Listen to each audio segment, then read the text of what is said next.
Welcome to Must Know ADU Strategies for 2023, presented by ADU Resource Center.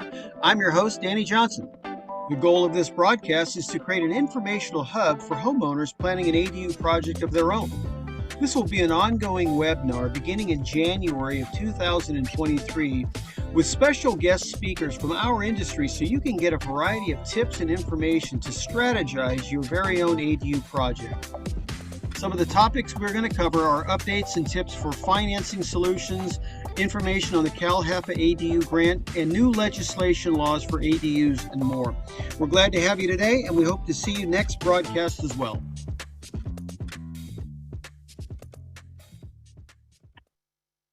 Well, welcome everybody. How's everybody doing? It is great to see everybody. We have a really good show tonight. This is actually our very first show for 2023, and it's going to be an ongoing event every month. I think we've already got our next date set up, which is Wednesday, February 1st at 6:30. I'm going to give a brief preview on the history for any of the audience people that are a little unfamiliar with ADU Resource Center. Let me just do a quick 2-minute history about the company and the model and so forth, so we can get started. So our company started building homes both in California and Florida back in 2010. And in 2020, when legislation changed in California, lifting a lot of the ordinances to create ADUs, we became ADU specific, and that's all we do. So since that time, we've built over 300 ADU projects in Los Angeles, San Diego, Riverside, San Bernardino counties, and I think we're well on our way to becoming the largest ADU specific company in the state. Now, our services are different because rather than piecemeal out architectural design, drafting, engineer, permits, construction, and so forth, we think there's value in doing it all. So what we want to do is kind of minimize the dropping of the baton or disconnect between architecture and construction. So even if you're an advanced person that's really knowledgeable about what you want to do and how you want to do it, that's great. But if you only have a little sketch on a cocktail napkin, we can take that and turn it into a design.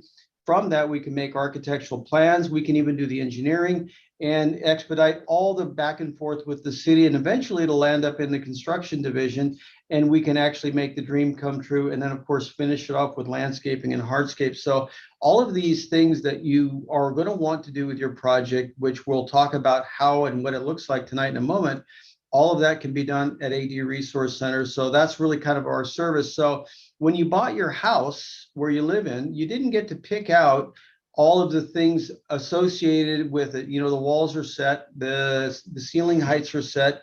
But when you're building your project, as you will see tonight, you can pick out all the things from the building style, the floor plan, the theme of your kitchen, where the walls go, how many they go in, what sort of appliances, and so forth. And it's absolutely a lot of fun.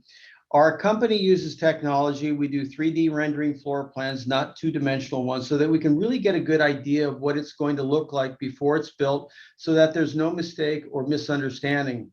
So a lot of our floor plans, and we do two-story projects as well. So you'll see some of the various floor plans that we do.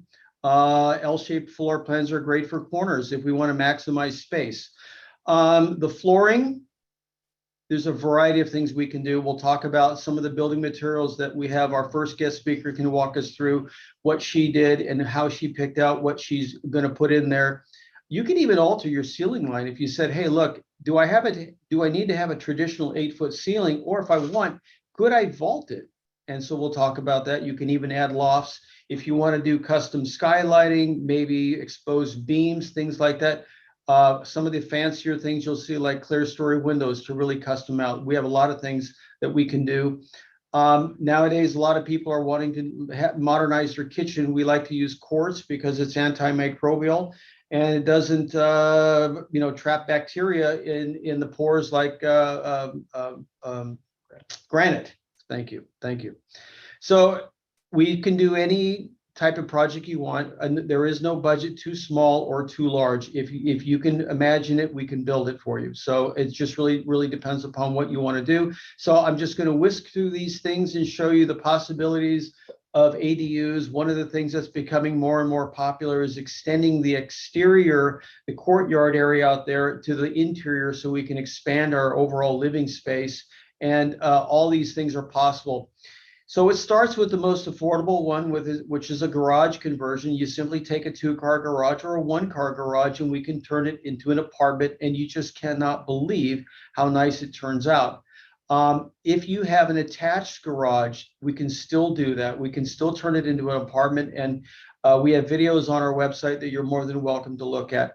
Detached simply means it's standalone. That means it's going to look like a little mini house out back, and those are pretty glorious. If you're an investor on this call, we're going to be talking to you. We may even make our own independent webinar just for investors because they have a different language and a different cadence that they want to speak a little faster. And so we want to make sure that you understand we're here to help you guys as well. If you have custom projects where it's going to be a little bit more than the typical cookie cutter ADU, that's okay. This is a project that we did in Venice Beach, and it turns out pretty nice with an upper deck, a sky deck, I like to call it. Okay. All the plans associated before we start building an ADU require, it's looking like they're asking for more sets of plans. There used to be 3 sets of plans. More and more, we're getting people cities and counties asking for a low impact development. So we're going to review some of that stuff, but all the things that are associated with getting your building permit, architectural plans say what we're going to build. The structural engineering says how we're going to build it. Okay. The energy calculations are for California. They want to make sure we don't burn up too much electricity and power getting started. So we do the energy calculations. And then more and more, California's a green state. They say, hey, we want to know where the water runoff goes to. So there's the 4th set of plans called an LID, or a low impact. It means that the water runoff from the roof gets dispersed to the shrubs or the lawn or the flowers or whatever. It just doesn't go down the curb. Okay. When it's all said and done, this is what your roll of plans is going to look like that we submit to the city. So it's important that you know this, because a lot of people ask about pricing and they're always trying to find a cheap way to get it done. This is not where you want to cut corners on. This roll right here, if there's mistakes in here because it was done piecemeal, you're going to have delays and a lot of corrections with the city, and it just wastes a lot of valuable time. This is not a money saving section right here, which we call the soft costs. Anything document related, we call soft costs. You want somebody who knows what they're doing so it can get through the city. And here's why. Because once we drop it off, this is how many stations it has to go through. Some of them require committee. So people ask us, why does it take so long to get it through the city? Well, these are all the stops and oversights that it has to go through. And it's a nightmare. And by the way, when it's all done and after all the rescheduling's done, it gets to go find its little place in the sleeping area. So there's the bin. So if there's any part of the project that is critical, is not to dilly-dally getting started, because there's a long line, and the sooner we get in the line, the sooner we're out of the line. Okay, so that's pretty much it. That's what I'll stop sharing it. I have something really special tonight. We have a friend of the company as well as a client, and her name is Christy. And Christy, is your mic hot? I think so. All right, all right. Well, I'm delighted to have you. Thank you for joining us. Thank you, Christy. No problem. Thank you, Christy. I'm going to give you, I don't want to embarrass her, but I'm going to cheerlead for her a little bit because she's so good at what she does. I have to show you guys some stuff. Can you guys still see my screen when I enlarge it like that? Huh? You might have stopped. No, Stop sharing. Okay, so I'll share it in a second. So not only is Christy an experienced real estate, she's a real estate professional investor, but I'm not sure how many, there's rumors of how many house flips you've done. I'm not going to make up the number. Can you tell us how many transactions you've done?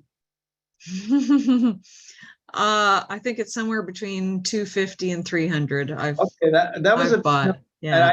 I thought I didn't want to make that number up because I said I don't even that's incredible to me that you have flipped that many houses, but obviously clearly you know what you're doing.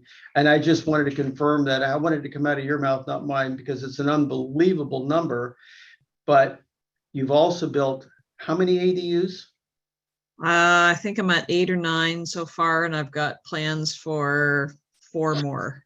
All right, so you're just who we want to talk to, because we can talk till we're blue because we build them, but we want to share you with our audience because they want to know somebody who did it.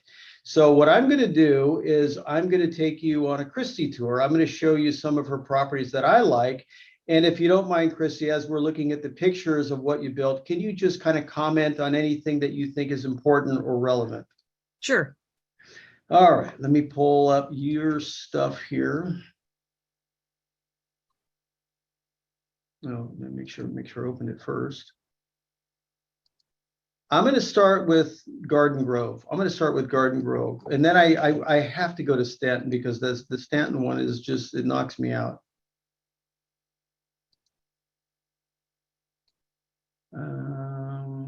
Here we go.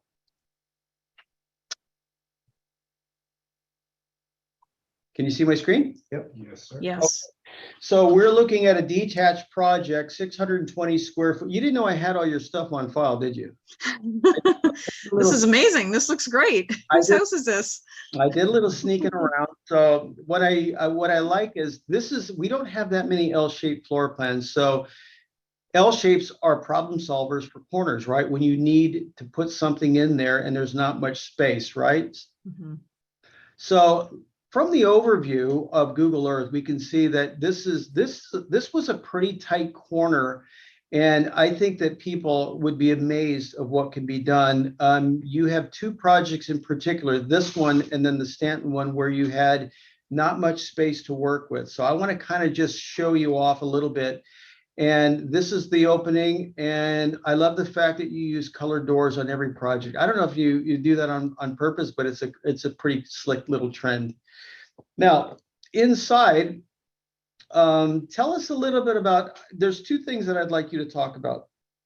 How you determine your building materials, because now, I mean, obviously you're pretty good at it now, but when you first started off, you had to guess and guesstimate. Now I'm sure you probably have a formula and a template, so everything is easier because your knocking your knees is over. You've learned everything already, right? Right. I still am winging it. So, Well, but can I back up for a minute? Because I do want to comment on that overview, the aerial shot. So that looks really crowded, but in reality, the main house has a really nice sized backyard, that triangle green space that you see at the top left. Mhm. And one thing I would say is I'm trying to create separate outdoor spaces for the ADUs as well. So, and I don't put that gravel in anymore. They make a really nice turf that's super easy to maintain. So just to keep that in mind, because just because you can fit in an ADU, you should be also thinking about the outdoor space for it as well. Because whoever is going to live in there still wants to have some sort of outdoor space. So I just wanted to comment on that, to think that through when you're building it. On your first project, did you consider outside landscape? Because I think it's overwhelming when people start a project, they think, oh, I hope it doesn't cost too much. And then if we start talking about all the things associated with an ADU, including landscape and hardscape, they go, oh God, it's more expensive. But it's not that much more expensive, is it, to do land? No, it doesn't have to be, and you don't have to decide it right away when you start the permitting process for your ADU. Like here, I sort of just did a gravel and a little sitting area, but in reality, that's not the best use of space. So you could have put turf there, and actually I will, because I'm actually converting the garage that's attached to the house to a junior ADU on this project. I haven't told you that yet. We're going to talk about juniors in a second, because you did the Stanton one too, and so we'll talk about it in a second. But I'll tell you one thing that is coming up a lot when we meet with customers. They really don't want lawns that they have to mow. They want to set it and forget it landscape that's really super easy. So this actually is probably pretty smart to do something like this. Yeah, I Right? mean, that is literally no maintenance at all. But you know, you don't, like I said, you don't have to decide it when you're just doing the design of the ADU. You can decide it later, and it doesn't have to be that complicated because it's actually easier to see what you're working with after the ADU is built. And to be clear, all your projects are rentals. You're not owner occupying any of these, are you? Well, when I started building these in 2018, the rule was different. Supposedly you had to occupy one of the units. That rule has changed now so that you can rent both main house and ADU. Okay. But if you do junior ADU in addition to ADU, then yes, you have to occupy one of the three. All right. So yeah. Let's save the JADU stuff because that's important. I don't want to gloss over that, but let's just kind of look a little around. I love the white cabinets. I love it's timeless. It never goes out of style. It's bright. It's cheerful. I notice a lot of your kitchens always have a nice big window in there. I'm sure that's done deliberately. I also noticed that you use full-size appliances. You don't use the little skinny ADU appliances. Do you find that it's okay because you don't lose cabinet space using full-size appliances? Well, it depends on the garages. I use 28-inch refrigerators. That's a full-size one. I don't do that on the garage conversions. I just do 28-inch regular refrigerator, and I actually just do a 2-burner stove with a micro hood. Okay. This one was bigger, 620 square feet. That's literally, you know, an apartment sized 1 bed, 1 bath. So it had the room for the stove, and the stove is nice to have. So it's really case by case. I will say I've moved away from the white cabinets, and I do like a maple or some kind of just natural wood cabinet now, which tends to hide stuff a little better than the white. Can you tell me, well, yeah. I beg your pardon. Yeah. What's your thoughts on flooring? What do you like to use most? I just do a wood laminate. I've done both the waterproof one, which is quite a bit more costly, but really you don't need it. I would just say a nice wood laminate will last a long time. One of the questions that people who are starting out don't know that there's a mini split HVAC system in ADUs now, and what they question is that doesn't require ducting like a traditional house through the crawl space up there. This is more than plenty. And I personally felt that, you know, they're probably going to be noisy, but they're not. They're quiet and they're very, very efficient, right? Mm-hmm. That's correct. Yeah, for sure. This size or smaller, just put one of those mini splits in. They're really economical. They work both for air conditioning and heating, and they're really easy to maintain. You just pull out a little filter right out of the top of that and just clean it and pop it back in. So see, now this is a really good example to show that what you can do with an L shape. Now this is using what we have with it. Now some of your ADUs are more open, but on the floor plans that are somewhat narrow, or the space, let me rephrase that, the space that's narrow, you still manage to put a good size feel in that ADU. And we're going to talk about the Stanton one in a second, but all of these. And is it your feeling that you know, I noticed that all of them are furnished, and you do a great job decorating them. You have a really good eye for that. Do you furnish every one of them? No, some are not furnished. Okay. So some I furnish because I rent, it's called midterm rentals. It's not, you can't Airbnb an ADU. So you can't rent ADUs out less than 30 days. But you can still put it on Airbnb and do 30-day minimum. And then you end up getting people who come into town for contract work of some sort. And then they'll rent anywhere from 1 to, 6, 7, 8 months. So usually on average, they stay, 3 to 5 months. And that's why I furnish them, because you get a little more rent and you get a better quality tenant. But I wouldn't do that for all of them. It's just kind of case by case. Garden Grove, where this one is, made sense to do that. You know, it's impressive that we can get all these amenities. You have room for a little mini office, a desk, and then a walk-in closet. It's surprising that I don't think people would anticipate that an ADU would have that much space. It's really, really impressive. Yeah, walk-in closet and an ADU. Yeah, that's awesome. Let me go share a different one real quick. And just to add, you don't need to furnish them. Like these are so popular to rent. You could just rent to a regular tenant who's, a couple or somebody with a, one child or something, and they would rent quickly because they're at a price point that's affordable. Right. Okay. This is my personal favorite, and for a variety of reasons, because I think you had a narrow space to work with. You did manage to have a detached put in there, but it's 13 feet wide by 39 feet long, which sounds to me like it's supposed to be a bowling alley. But when we go inside, it's far from that. And I think it's just really, really incredible. One of the ways that you're able to achieve that is by not busting the middle out with a hallway. We put the hallway on a side aisle so that now all these rooms could be broken out separately, and they all have their own little space, and it works out really, really, really good. So I'm going to take you through the transition because a lot of people want to see what's it look like when you get started. As you can see, there's not much room to work with out there. I mean, you have the master plan all set up. You know what's going to be there. It looks like we're going to be building a bocce ball set, huh? I'm like, but it's incredible what's going to happen. So they're laying the foundation. They're getting that all set. There's the rebar for the cement going in, starting to come to life with the framing and everything coming up. So when it's all framed up, that's what she looks like. Then we throw a little makeup on it, and that's what it looks like when the makeup's on. And I see you've already got part of the landscaping started.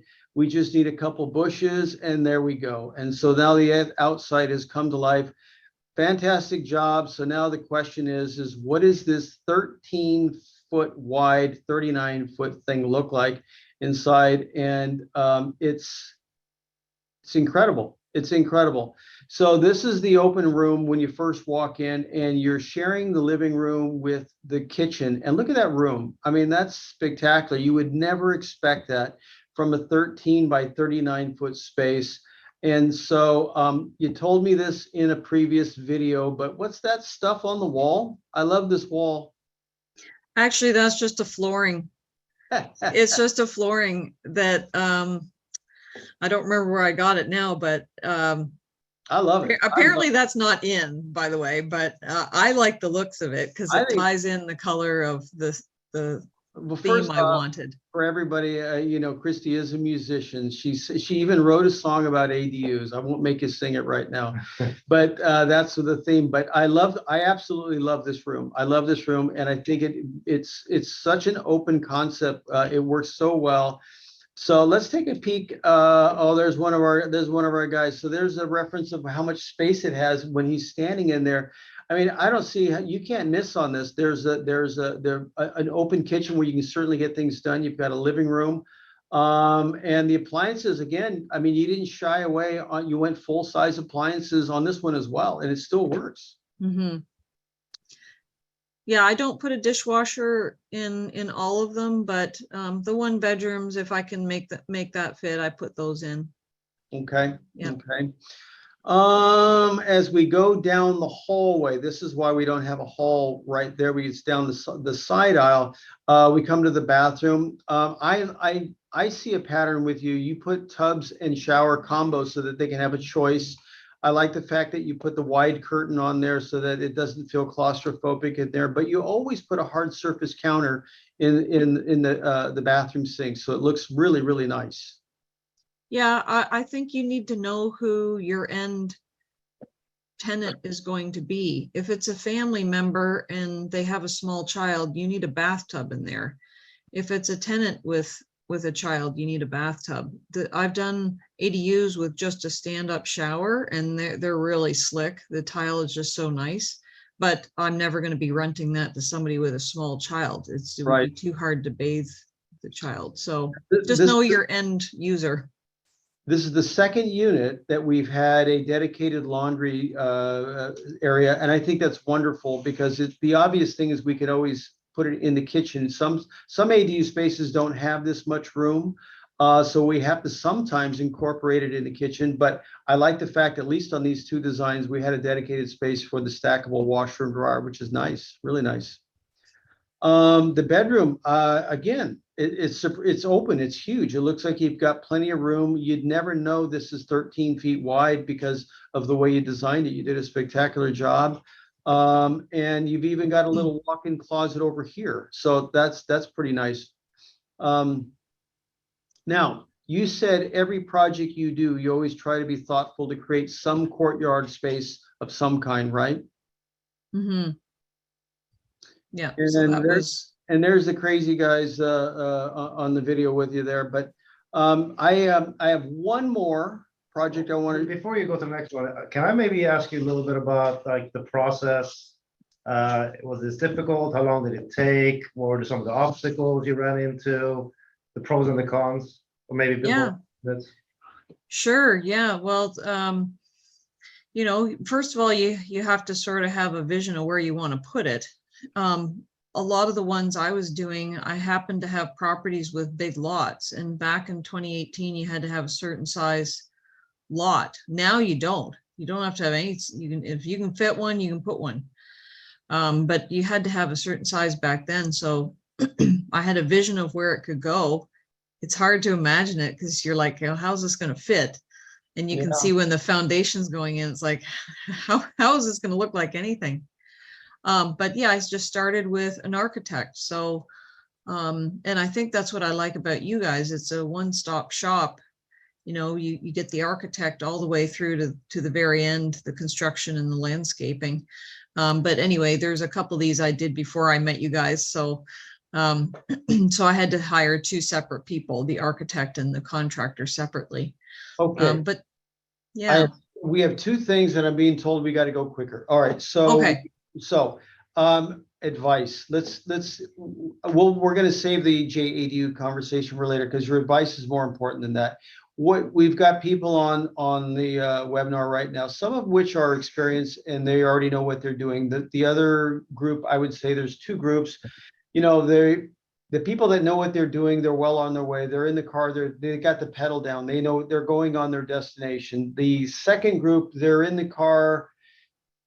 Car's not on yet, but they know they want to drive somewhere. The third group is novice. They're starting out, they're still researching, they're not even in the car. So do you have any advice for any or all three of those groups? Yeah, I mean, just start by getting a quote from the architect. And when you meet with them, just hopefully they have a vision as well. You can meet, you can discuss the project. If you think you get along, hire them, get the process started. Then they can do up a design. You get to review it. It's not like they just submit it without you looking at it. You know, then review it. Get your girlfriends to look at it with you and make sure there's stuff that you just don't think about. You know, make sure there's stuff in there. Usually a good architect will have all that in there already. Right. Then they'll submit it to the city once you approve it. Then from there, there's usually some corrections. The city wants some extra nuts and bolts and some beam and whatever. Then once it's finalized, you have permits. So you pay for the permits and then the construction starts. So how about return on investment? I mean, the big $1 million question is, this building is still cheaper than buying, is it not? I mean, so if we went out and bought these structures pre-built, they'd cost a lot more than it's taking them to build. But building's still not cheap. Is it worth the investment? That's a loaded question. I'm still building them. So, and meanwhile, materials and labor has gone up a lot, but well, it's still worth it. This is why we're having the webinar, because costs have gone up, interest rates have gone up, which we're going to have Meredith talk about later. And so the real question that a lot of the customers or audience members want to know is it a good time or should we wait? And you know, I can tell you what I think, because it sounds like I'm biased, because no, you shouldn't wait, but I'd rather do it from a homeowner standpoint who's actually doing that like they are. What is your opinion of waiting or get throwing the switch and getting started? Even though there's reasons why waiting could be good, because things could come down or not. We don't know how long it'll be, but what are the valid reasons to go ahead and throw the switch and get going? Well, I wouldn't wait. I mean, and by the way, I don't get paid to be on here or anything. I just am friends with these guys. I know them and I know they're legit, and I'm just happy to throw in my 2 cents, just FYI. Appreciate it. But yeah, I mean, don't wait. I mean, I think the law came out about ADUs in maybe 2017 or something, but I didn't hear about it till 2018. So I think I was like the first one like submitting plans, but I just couldn't believe it. I couldn't believe you could have an R1 zoned, a single family zone property, and you could now put legally second legal permitted unit on there. So if you already own the land, or maybe you don't, maybe you're trying to buy a property, buy the property, because you can build on the land. Is the most expensive thing that you can have, and the best asset you can have in California. Right. And so when you can add the value to that, even though the costs have gone up, it doesn't matter. It still pencils out. I mean, have it as a backup plan for yourself down the road if times are tough and you have to move into your ADU and rent the main house. You have income from another property, another house on your property, You know, or rent it. building the property profile, I mean, it's never going to backfire. For every dollar you spend, it'll pay you back 3. So there's really not that much of a risk. If you can swing it, you should swing it, because once it's built, now you have choices, and then the house gets reappraised and it's worth more. It'll trend upward faster. So I don't really see a downside. I don't, but I think that a lot of customers, they're just not sure. Yeah, I wouldn't hesitate. It's if you're trying to buy rental properties, you're thinking about, you know, how do you have more income? The nice thing about these ADUs is they're brand new units. You know, you should, once you build it and you spent the money, you shouldn't have to do anything to that property for another 10, 12 years, you know, just maybe the odd maintenance here and there, but it's brand new. So it's not like you could spend the same 200,000 for some Midwest thing, and not to knock that, because that's a different strategy, but just not what I do. Because Right. when I have that 200,000 and I could build it in California, a brand new unit, and have good rents, but not have all the vacancies and maintenance repairs right from the get-go, then to me it's a no-brainer. That's why I'm still doing it. Well, listen, I could talk to you forever, because your stuff could take up you need an entire show just for you. You really do. I'm sitting in a junior ADU. When you get to that later, you can Well, talk about it. I'd like to invite you back, because that Stanton ADU that we looked at earlier, there was a front garage at one time, but it's no longer a front garage anymore. What is it now? Junior ADU. Well, can we maybe look at that and review that next time we have you on the Yes, show? definitely. Okay. Definitely. Wonderful. Well, thank you for being with us. And I wish we could spend more time. And maybe next time I'll get a whole new batch of pictures, because I really want to dive into that JEDU and talk more about that. Okay. Okay. I maybe I'll listen in the background to the rest of the presentation, but I'll be around for questions if you have a Q&A. Your mic is hot. Anybody on the panel, your mic is hot. Anytime you want to chime in, chime right in. But thank you. Thank you very much. Thank you, Christy. Really Okay, appreciate it. no problem. Now, so that was pretty awesome. And we have another guest on our show right now that we want to talk, kind of introduce, and Meredith Stowers. Meredith Stowers is our friend. Can you guys see that? Yes. Okay. So Meredith is the founder of the Stowers team at Cross Country Mortgage, and there's a variety of different loan solutions out there. So now that we've watched Kristi's videos and we know it's possible, it's done. If she can do it, we can do it. How does one pay for this sort of thing? So what I kind of want to do with you, Meredith, is I just want to kind of give you the floor. I also know there's some things that you want to share. I'll put your marquee back up here in a little bit, unless you want to add it yourself. But I want to kind of just ask a couple of questions and then turn you loose. But the questions that we're being asked, I started with Kristi. There's so many people that says, I'm going to wait. I want to wait. Rates are high. Rates are way higher than they were. I've got a great mortgage on my house. I don't want to mess with it. I'm going to wait till the interest rates come down before I start my project. And I know that that's sort of a loaded question, because you have lots of answers. So can you just kind of dabble on whatever you want to talk about with regard to that? Yeah, I am super excited because Fannie Mae is projecting that rates are going to be right back down at 4.3%. A lot of economists agree, and that's perfect timing to start right now because you're going to need a couple months for designs, and then the permit process takes a little bit. So it's literally perfect. By the time you actually need money for construction, rates should be back at bottom.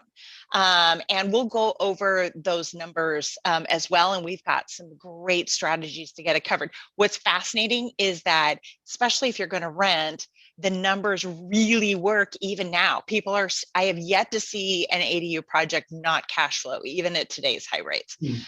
You do not have to refinance your house. You do not even have to have equity.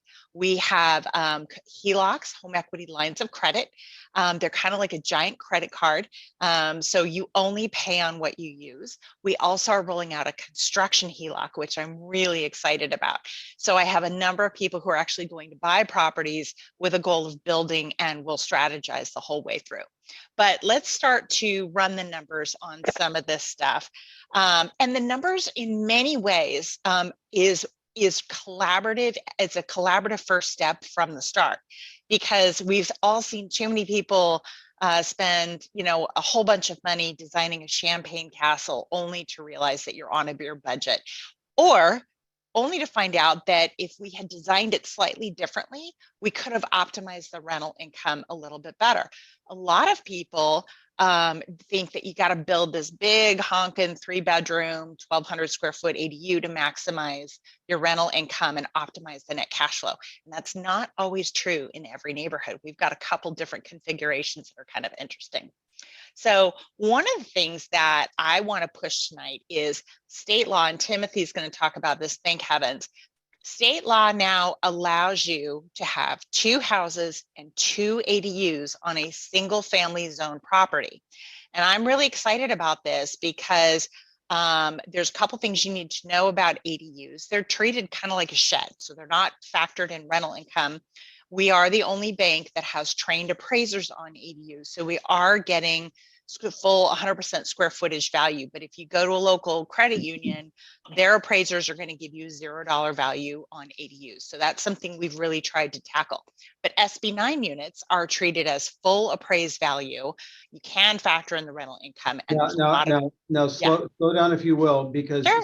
some people know about Senate Bill number 9 and some people are hearing it for the first time. So before we just gloss past that, explain what you're talking about. Yes, Senate Bill 9 was passed last year. And you're going to see this is a major new law, and there's several others Timothy will talk about that really mandate to local permit departments that we're not kidding. You need to let these people add housing. And it's really created a lot more flexibility in what you can use. For example, an SB 9 unit can be large. It should be a minimum size is 800 square feet, and there's no maximum size on those. So if you want to build much bigger, you can. So there's a lot of good things. And I say this because I want you to master plan your community or your property. A lot of people will take their ADU and stick a big fat ADU right in the middle of the yard. And you may not want to build right now. But in the future, let's say you decide, your kids get older, the grandkids are there, you want to make sure that you're spacing things out in case you do want to build in the future. So let me just summarize what you just said. So I'm looking at your diagram up here with 4 buildings, right? Yes. So if you had one house on the property, and let's just say this was the backyard, wide open. What you're saying is you could not only build this, you can build a second unit back there, but if you plop something right smack in the middle, you might not be able to also add the other buildings, which you're allowed to do. Right. So master planning says, think beyond today, think 5 years down the road. You might wish you had planned it better, correct? Yeah, absolutely. That's right on. That's right on. Thanks, Danny. So a lot to think about. Now, we're the largest ADU lender in the state. God forbid, I'm asked to lift a hammer. That would be a serious problem for somebody. But what I can tell you is what things cost. Typically, an attached ADU, in this example, costs about 100,000, sometimes a little more, sometimes a little less. In today's rates, so people think, oh my God, the rates are so high. Yeah, today for every 100,000, it's about $650 to $695 per month. Okay, so an attached garage, I guarantee you, will rent for at least $2,200 anywhere in the state of California, and I'm going to show you how to find out. But when rates go down, we're looking at really $450 to $495 per month. That's a ganga. So if you're looking at a detached unit, and I'll explain this in a second, say it's 250,000 and you're freaking out, 250,000, that's $1,237 per month. It's nothing. Where else are you going to buy in California a custom built, you know, 2-bedroom, whatever house for only $1,237 a month? You can't rent for that. And the rents are so much higher. I think one of the things that people are in disbelief now that they're diving in, I don't think anybody has any idea. As we saw the home market, the values of the home prices go berserk, I don't think they realize rent has also gone berserk, and that's not now become the new norm. Absolutely. Last year in San Diego County, for example, 2 bedrooms, and this is where we want to optimize for rental income, and I'll talk about this next. 2 bedrooms went up 46%. 46%. Yeah, so this is 3,800, 4,000 on a 2-bedroom. Absolutely. Absolutely. You cannot believe rents are way worse in the housing market. And both of them are caused by a lack of housing. So why are these two different? And ADU Resource Center can tell you, typically in an attached unit, the roof trussing and the roof are about the same high quality as a house. So it meets residential codes. Similarly, the foundation is poured usually to residential codes. These little backyard detached, they're typically very poorly done, and oftentimes they pretty much need to be ripped out. So just be aware, this is what I see. I know what those costs are. If you're getting a lower bid, I guarantee you they're going to come back for more money later. It's low bids are a guaranteed way to be forced to berate your retirement savings. So beware of those. And this is ironic because you're not in sales, you're not part of the design or the construction, you're only in the lending standpoint, so you're neutral, and that's your opinion. Totally. Yeah. Totally. Absolutely. It makes me as the bank absolutely crazy when someone comes back to me mid-construction, says, oh my gosh, I need another 50,000. The black hole of lending is a half-built project that no bank wants to touch that. So it's a huge issue, and make sure your bid is solid and it's from professionals, not some junior woodchuck kitchen remodeler. Kitchen remodelers are great for kitchen remodelers, not ADUs. Right. So how do you know what your unit is going to pay? And you can pick up your phone if you want to. Go to Zillow.com. This is my favorite trick. Don't go to Zumper or the rental apartment units. Apartments are a different product. Who wants to live? You saw Christy's beautiful little backyard with the little seating area. People want to live in that. They don't want to live in a box apartment where you can hear your neighbors yelling at each other and you've got no sunshine. So go to Zillow, select rent in your neighborhood, like right in your neighborhood, not just your zip code. Exclude apartments, and then check the number of bedrooms to see which rents more. What's the average? And then you optimize design. Sometimes if you have room, for example, for a 3-bedroom, you might get a higher rent if you do a unit that has a 2-bedroom on one side and a 1-bedroom on the other side. They're all one building. Or you can do if you've got room for a 2-bedroom, you got a 1-bedroom for $2,200 and a 1-bedroom for $2,200. If you did a 2-bedroom, it would only get $2,500. So I have to tell you something funny. I had clients that think they want a 3-bedroom, and I said, okay, who is that renter going to be for? Oh. Said, well, what do you mean? I go, well, do you like the sound of kids screaming? Yeah. And they go, what do you mean? I go, well, a 1-bedroom we know is going to be for a one person or maybe a couple. A 2-bedroom might even be an office. But a 3-bedroom is definitely kids. So when their friends come over, are you okay with screaming kids in the backyard that you can hear? They go, "You're right, let's go 2-bedroom." So I mean, it's funny because It's a privacy issue. it Yeah. is, it really is. Yeah, it absolutely is. So we have there's a ton of loan choices. And I know a lot of you will go to credit unions and so on, but we do have construction HELOCs and renovation loans. Bottom line is your first mortgage is always going to be your cheapest rate, largely because it's tax deductible. And it's worth talking to your CPAs because you'll start to realize just how much in taxes you will save by using your home as a rental. We also have an interest-only HELOC that goes up to 95% of current value. And then we're rolling out a construction HELOC that is and these are interest-only for the first 10 years. And then this goes up to 125% of future value. I have to slow you down because this is an important page, but there are 3 different products, and I'm going to give you an example for each one, and you tell me where it would fit. I've got a customer that says, "Look, I've got a really, really low rate. I refied during COVID when the feds dropped the rate. I kind of don't want to touch it, but I know that if I use something equity based and I have the equity, is there a way that I can facilitate the architectural plans, the soft costs to get started, and maybe even the construction costs? If rates continue to fall, maybe we can look at a refi down the road. I don't want to wait a year. I would like to refi in a year. What can you put them in?" These HELOCs are perfect. These HELOCs are absolutely perfect. We set them up right up front.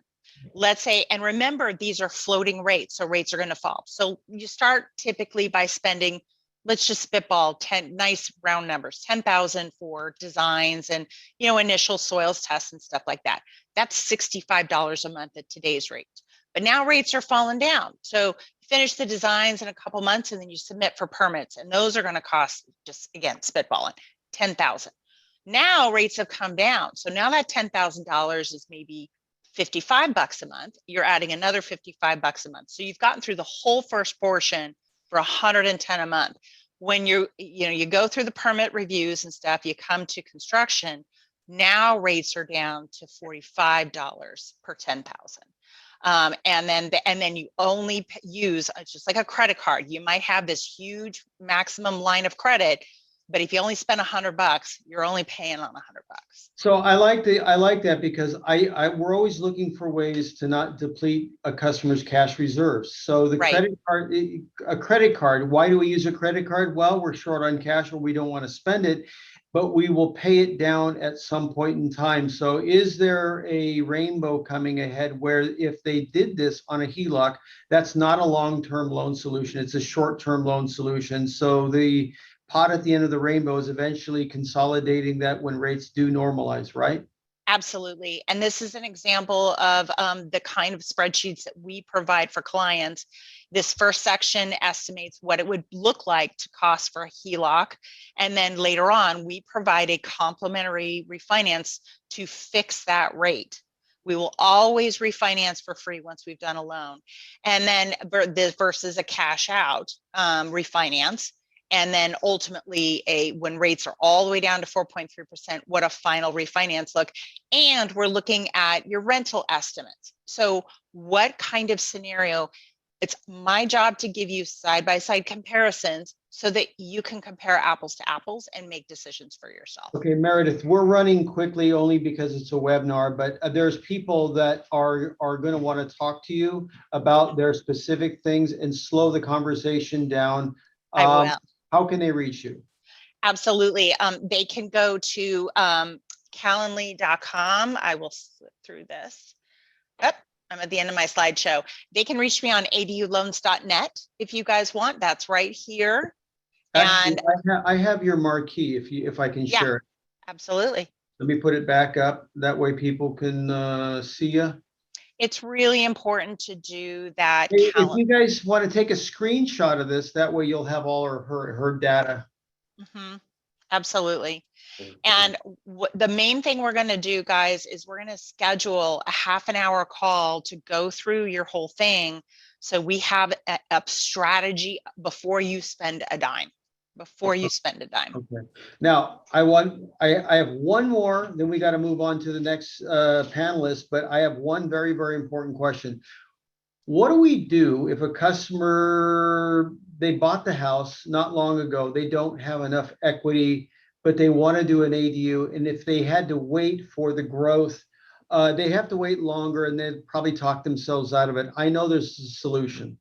We have renovation loans, construction loans, and a construction HELOC. And we're helping people all the time making purchases with 3% down payment and then building it with no additional down payments. Keep your cash. We'll finance it as part of your first or second mortgage. So we heard a phrase that they can borrow on the future value of the completed ADU project, even though it's only a concept in their head right now. There's no plans, there's no permits, but they could actually get a loan based on the full construction value to complete it, because at some point in time when it's done, it's going to appraise. So there's very little risk to the bank, correct? Correct. That's right. Yep. Okay. All right. So that's good to hear. Meredith, we're going to have you back again. And this was, like I said, because it's a webinar, we've got to run quickly, but that's a lot of info, and we're definitely going to be wanting to have you back to talk about some other stuff. We never did really dabble on SB9, but our next panelist is going to be talking about new legislation. And where are you, Timothy Pollock? I'm right here. Thank you, Meredith. Thank you, Meredith. Thanks, Meredith. So Tim, I'm not going to embarrass you, but I've heard some rumors about your credibility and why are you on our panelists. I'm not sure why you're here. Yeah. And you're only on the ex-planning commission for San Diego, and you've got 2 degrees in architecture. And I think you're also an elite cyclist. We heard rumors that you were at one time pretty dang good at that sort of thing. Not that it has anything to do with ADUs, but you're also part of our San Diego ADU resource team. So welcome to the show. Thank you, Timothy. Thank you, Danny. It wasn't a bicycle, it was a tricycle. So just to let you know.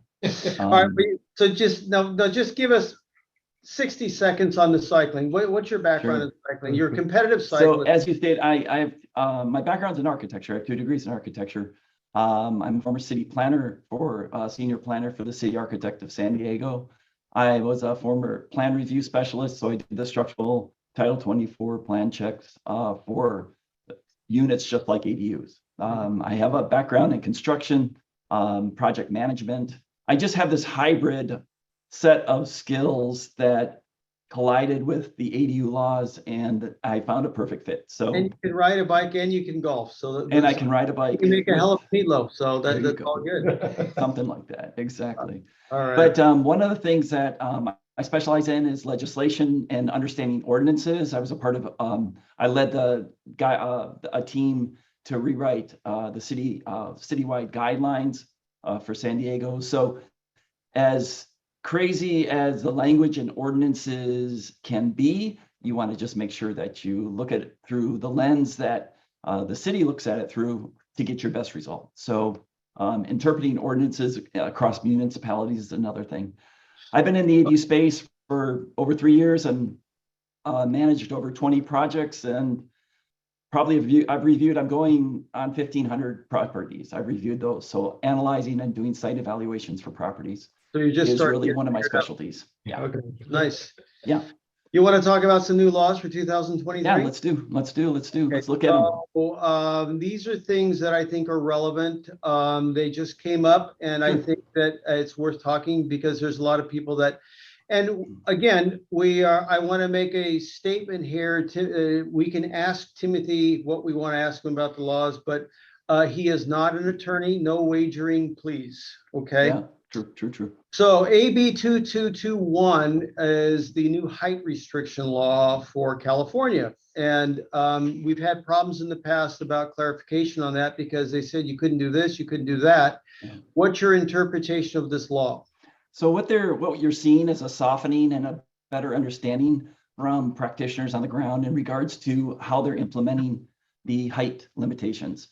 And there's a softening allowing higher height limitations in certain areas, because of the constraints that are being reported through municipalities and through projects like ADU Resource Center is doing. So as those go through plan check, then there's a lot of pain points that are being expressed, and it's moving all the way up through HCD, which is the Housing Commission for California. And that's why these modifications come. So 16 feet is allowed to 18 feet in some areas, and then up to 25 feet in multi-story and multi-family buildings or buildings that exist on lots. But So 16 is. keep in mind that 16 is really the standard across the state that people are pretty much used to, but there are opportunities to go a little higher in Well, certain it says that situations. So if it's 18, they can go 18 feet if we're within a half mile of a public transit or property has a multi-family dwelling that already has a 2-story. So I think that's pretty self-explanatory. Yeah. And if it's an attached ADU to the primary dwelling, it can go up to 25. We're already seeing that in LA. yeah, and you see opportunities where you may think the local zoning may prevent that, and this gives you some allowance to have that discussion. So Okay. there's a lot of opportunity. Yeah. Can I add something? So 2 feet is not a big deal. Why are we talking about 2 feet, and why is it actually a big deal?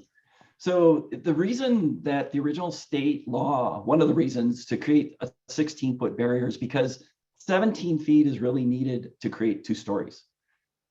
So moving it to 18 feet, what they're finding out is 16 feet didn't allow for some pitch roofs to exist that were required by municipalities to match the same slope as the existing structure. Right. So 18 feet allows that to happen. So hopefully that, kind of. That is a big deal. That's a big deal. Right. Yeah.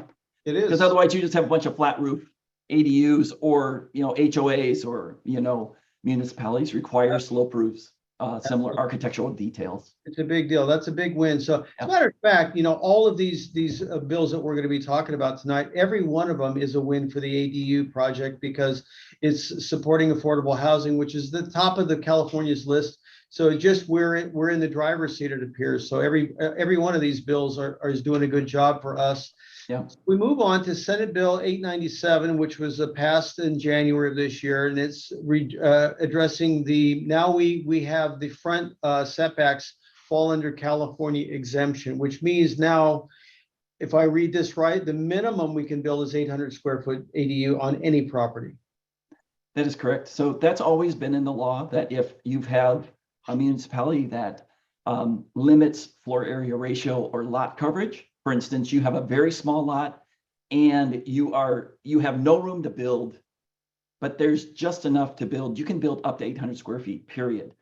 If now what the change has been is that if the front setback needs to be encroached upon to allow you to have that minimum ADU, that can be now challenged through the municipalities through this law. So it doesn't mean you can go into your front yard and, oh, great, the front yard setback is open season. It's just that there's an opportunity. If you feel like I can't do anything on my lot because it's too small, get ADU Resource Center professionals to come out, take a look, get a professional in your community to come out, take a look, and analyze that through the lens of the municipality. Well, I think the including big this thing law. is So, that yeah. they are factoring in the front property now as part of the residential floor area where they didn't before. And now we can some of the clients that we were dealing with last year, they were relegated to build much smaller units than they wanted to. Now this says you can build a minimum of 800 square feet. The point is that's a 2-bedroom, 2-bath floor plan all day long, Yeah. right? Whereas some of our clients, they were told they couldn't do it. Now this is set into law. So that's a win for the ADU client. Absolutely. Under this exact same bill, we're going to continue because I call this a cleanup bill. Looks like it cleans up a lot of stuff. And the unpermitted work issue, we've got clients that I don't know that we've all, but many of us have structures that are not permitted because we did it ourselves. My grandfather did it, my dad did it, or whatever. They never got a permit, and yet it's built, and now they're afraid of an inspector to come out to the house. They're going to go, hey, what the heck is this over there? You got to fix that before we do anything. You can't start your ADU until you fix that. And so it became a fear factor. They didn't want to open a can of worms, so they didn't go forward with the ADU project because they didn't want to shine a light on the unpermitted work that they said they have to fix before they could do the ADU. Right, right. So this really just is another softening in the original ADU laws. It allowed permitted work to be converted to ADUs as long as it brought up, it met health and safety codes.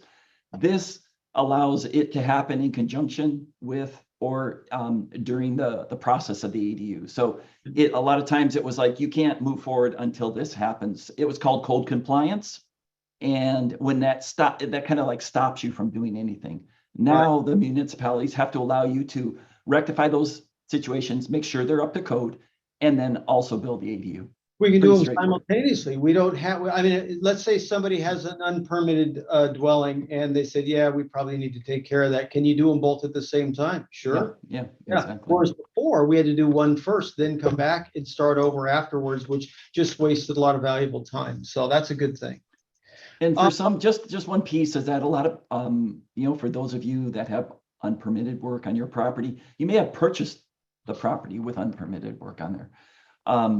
It allows you to have that opportunity to have that conversation and not to be fearful. So it's really just, it's an opportunity to make something unpermitted permitted. And that's a great thing because liability then, all that's covered by your insurance. Yeah, and we take care of all that stuff. So the win for the client is you don't have to finish the unpermitted work. You can do them simultaneously. Okay. Demo friendly permit or demo permit friendly. So sometimes we'll have garages that look like my customer's garage here, and it's dangerous. They wanted to put an ADU out, make an ADU out of it, but we all toured the garage and we realized it's not safe. So it needs to come down. And some cities, to control density, they would refuse to give a demo permit, even though it went through the planning and permitting and everything. You got permit in hand, plans approved, blah, blah, blah. But now it's time to demo this thing. They would drag their feet or not issue the demolition permit. So it sort of stalled out progress, but now that's no more. That's it, Danny. No more to say on that. Yeah. So if they, it's a process softening. Again, you never use that word. As we introduce more and more legislation, what you'll see is that the legislators and the municipalities learn, and then they try to modify it. Yes, it takes a long time, but it starts ending up having these opportunities that were not ever allowed before. So it's great news. Right. I think this is the last one for this sim bill. So there was a lot of, I guess they call it group R occupancy triggers in cities, which means the city says you're doing an ADU project, right? You need to put sprinklers in the main house, which people go, what sprinklers in the main? Why do I got to do that? That's expensive. It's going to be, now I got to tear my main house apart.